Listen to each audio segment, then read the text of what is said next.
चलिए चर्चा पर आगे हम बढ़ते हैं। कई बार हमने देखा है कि कुछ लोगों के नाखून पीले पड़ जाते हैं। कुछ लोग चाहे जितनी भी कोशिश कर ले, उन्हें बार बार प्रॉपर्टी में नुकसान ही झेलना पड़ता है। तो ऐसे में क्या ये भी कोई अशुभ संकेत हो सकता है? अगर है तो इससे हमारे जीवन पर क्या प्रभाव पड़ेगा और इससे बचने के उपाय क्या होंगे? चलिए पंडित जी से जानते हैं। पंडित जी, नाखूनों का टूटना, पीले पड़ जाना, ये किस तरह का अशुभ संकेत है? देखो पूजा, हमारे यहाँ शरीर के लक्षणों को जानने के लिए सामुद्रिक शास्त्र है। भगवान शिव के पुत्र स्वामी कार्तिकेय ने शरीर की संरचना, शरीर की बनावट पर तमाम भविष्यवाणियां की थी। जी।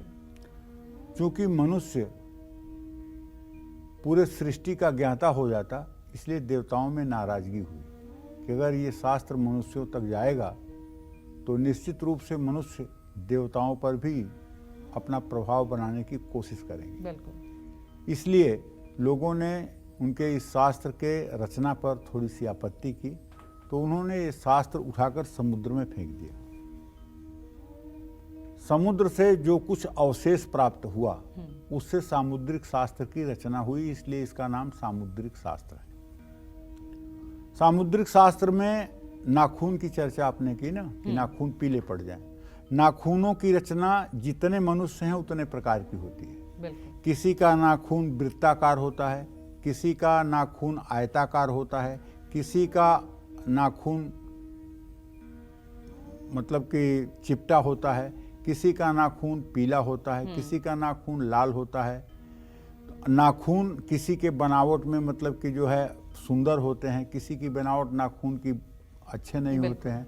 तो ये सारा कुछ न कुछ संकेत करता है। इस पर पूरा एक चैप्टर है सामुद्रिक शास्त्र में। जैसे नाखून के निचले हिस्से में देखो तो अर्धचंद्र बना हुआ है। जिसके 5 उंगलियों में अर्धचंद्र बना हुआ है तो उसका समझ लो भाग्योदय हो गया है। और अगर 3 उंगलियों में अर्धचंद्र दिखाई दे रहे हैं और अनामिका और कनिष्ठा में अर्धचंद्र नहीं दिखाई दे रहे हैं, तो समझ लो कि इसका भाग्योदय होना अभी बाकी है। और अगर केवल अंगूठे में अर्धचंद्र बना हुआ है और किसी उंगली में भाग्य नहीं बना हुआ है अर्धचंद्र, तो समझ लेना चाहिए कि अभी इनके भाग्योदय की जरा सी भी शुरुआत नहीं हुई है, अभी ये केवल स्ट्रगल लाइफ जी रहे हैं जी। लेकिन अगर 5 उंगलियों में अर्धचंद्र बना हुआ है तो निश्चित रूप से भाग्योदय हो चुका है। तो ऐसे में अगर उंगलियां के नाखून पीले पड़ रहे हैं तो ऐसे आदमी को एक तो रोग का सिस्टम है कि पीलिया की शिकायत हो रही है, शरीर में खून की कमी हो रही है, हीमोग्लोबिन कम पड़ रहा है, खून से जुड़ी बीमारियां हो रही हैं। अब ऐसा व्यक्ति गंभीर बीमार हो सकता है। नाखूनों का एक के बाद एक पीला पड़ना अशुभ संकेत है। नाखूनों पर सफ़ेद सफ़ेद धब्बे दिखाई देना, ये आपके अस्थमेटिक होने का संकेत देता है। ये आपके फेफड़े में रोग का संकेत देता है। फेफड़े के रोग से आप प्रभावित हो सकते हैं, लंग्स आपकी इफेक्टिव हो सकती है। इसका मतलब है कि आपका जीवन साथी, दोस्त और रिश्तेदारों के साथ आपके रिश्ते अब खराब होने वाले हैं। पीले नाखून आपकी कमज़ोर मानसिक स्थिति को भी दिखाते हैं और कमज़ोर शारीरिक स्थिति को भी दिखाते हैं। ऐसे में आपको ज़्यादा तनाव ना लेकर मेडिटेशन करना चाहिए। ये जो अंगूठा है ना, इसके ये जो ऊपर का परुआ है जहाँ ये नाखून है, अगर ये नाखून लंबा न हो करके ये नाखून छोटा हो जाए, चिपटा हो जाए, 1 सेंटीमीटर से नीचे का हो जाए, तो ऐसा आदमी भयंकर अपराधी होता है, हिंसा और हत्या करने वाला होता है। नाखून की ये बनावट है। क्योंकि ऐसे आदमी को जो भी दिल में आता है वो करता है, उसकी अच्छाई और बुराई पर कभी विवेक से निर्णय नहीं करता है।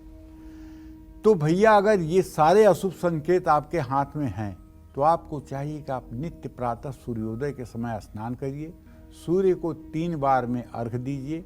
ओम ब्रह्म स्वरूपिणे सूर्य नारायणाय नमः, 3 बार इस मंत्र को बोलते हुए 3 बार में सूर्य को जल दीजिए और आदित्य हृदय स्तोत्र का श्रद्धा पूर्वक पाठ करिए और अपने पिता की सेवा करिए।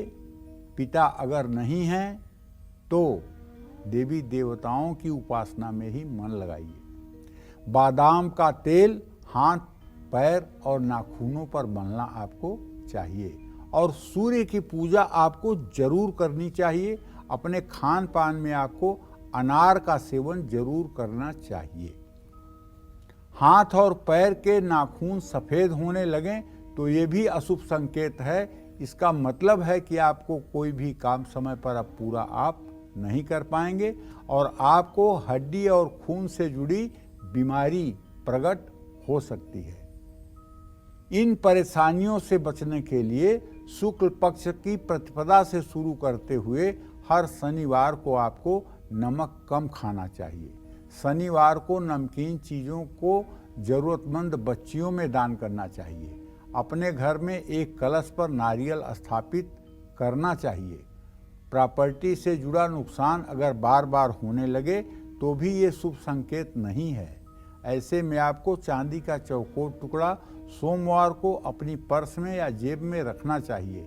एक के बाद एक आपकी सेहत अगर खराब होती जा रही है तो गंदे पानी में कुछ एक्सपायरी डेट की दवाइयाँ आप फेंक दीजिए और शिव मंदिर जा कर के गाय के दूध से, गंगा जल से और गंगा जल में कुसा डाल के, जिसको कुशोदक कहते हैं, उससे रुद्र सूक्त के 5वें अध्याय के 16 मंत्रों से अभिषेक कराइए। इससे निश्चित रूप से आपके जीवन में परिवर्तन आएगा और आपके जीवन के दुख समाप्त होंगे, सुख का उदय होगा। जय मां विंध्यवासिनी।